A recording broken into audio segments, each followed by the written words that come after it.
ಅವರ ಒಂದು ಆದರ್ಶ ಬೇರೆ, ಅವರ ಒಂದು ವ್ಯಕ್ತಿತ್ವ ಬೇರೆ. ವಿರೋಧದಲ್ಲಿದ್ದರೂ ಅಂಥವ್ರನ್ನ ಮಾತಾಡಿ ಅವ್ರ ಜೊತೆಗೆ ಇಟ್ಕೊಳ್ತಾ ಇದ್ರು. ನಿಮಗೆ ಯಾವ ಒಂದು ಗುಣನೂ ಬರಲಿಲ್ಲ. ನಿಮ್ಮದು ಹಠ, ದ್ವೇಷದ ರಾಜಕಾರಣ. ನಿಮ್ಮ ತಂದೆಯವ್ರ ಜೊತೆಗೂ ನಾವು ಇದೇ ರೀತಿ ಕೆಲಸ ಮಾಡಿದ್ವಿ. ಕೇವಲ ನಾವು ಬಸವರಾಜ ಬೊಮ್ಮಾಯಿ ಅವ್ರ ಜೊತೆ ಚೆನ್ನಾಗಿ ಕೆಲಸ ಮಾಡಿದ್ದೀವಿ ಅನ್ನೋ ಒಂದೇ ಒಂದು ಕಾರಣಕ್ಕೆ ನಮ್ಮ ಮೇಲೆ ದ್ವೇಷ. ಅವತ್ತು ನಿಮ್ಮ ತಂದೆಯವ್ರನ್ನ ಮುಖ್ಯಮಂತ್ರಿ ಮಾಡುವಾಗ ಇಲ್ಲೇ ನಮ್ಮ ಮನೆಗೆ ಎಸ್ಸಲಿ ಬಂದ್ರಿ, ಏನೇನು ಭರವಸೆ ಕೊಟ್ರಿ, ನನಗೆ ನಡ್ಕೊಂಡಿದ್ದೀರಾ ನೀವು?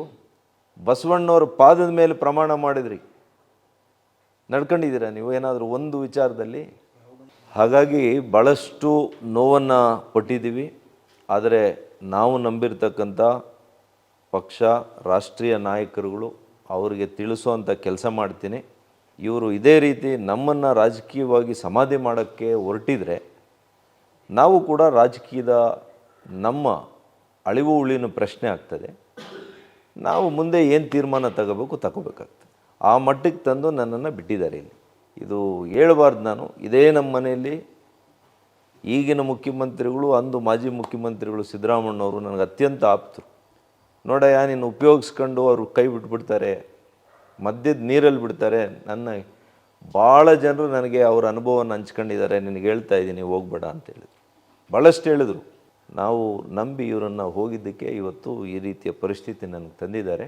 ಬಟ್ ನಮ್ಮದೇ ಆದಂಥ ಶಕ್ತಿ ಇದೆ, ರಾಜಕೀಯ ಶಕ್ತಿ ಇದೆ, ಜನ ನಮ್ಮ ಜೊತೆ ಇದ್ದಾರೆ. ಏನು ಮಾಡಬೇಕು ಅಂತಲೂ ಗೊತ್ತಿದೆ ನನಗೆ.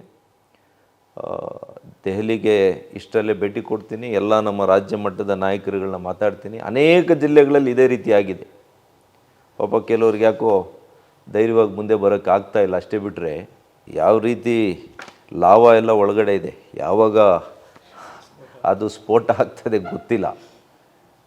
ಒಬ್ಬ ನಾಯಕರನ್ನ, ಒಳ್ಳೆಯ ನಾಯಕರನ್ನ, ಅಂದರೆ ಜನರ ಜೊತೆ ಇದ್ದಂಥ ನಾಯಕರನ್ನ ಒಬ್ಬರನ್ನ ವಿಶ್ವಾಸಕ್ಕೆ ತಗೊಳ್ಳೋವಂಥ ಪರಿಸ್ಥಿತಿ ಇಲ್ಲ ಇವತ್ತು. ಎಸ್ ಬಾಸ್ ಅನ್ಬೇಕಷ್ಟೇ, ನೀವೇನು ಮಾಡ್ತೀರೋ ಅದು ರೈಟ್. ಆ ರೀತಿಯ ಒಂದು ಮನೋಸ್ಥಿತಿಯಲ್ಲಿ ಇವರು ಮುಂದುವರಿಸಿದರೆ ಖಂಡಿತವಾಗಿಯೂ ಕೂಡ ಎಷ್ಟೋ ಜನರು ಕಟ್ಟಿ ಬೆಳೆಸಿರ್ತಕ್ಕಂಥ ಪಕ್ಷನ ಅವನತಿಗೆ ತರ್ಕೊಂಡು ಹೋಗುವಂಥ ಕೆಲಸ ಮಾಡ್ತಾಯಿದ್ದಾರೆ.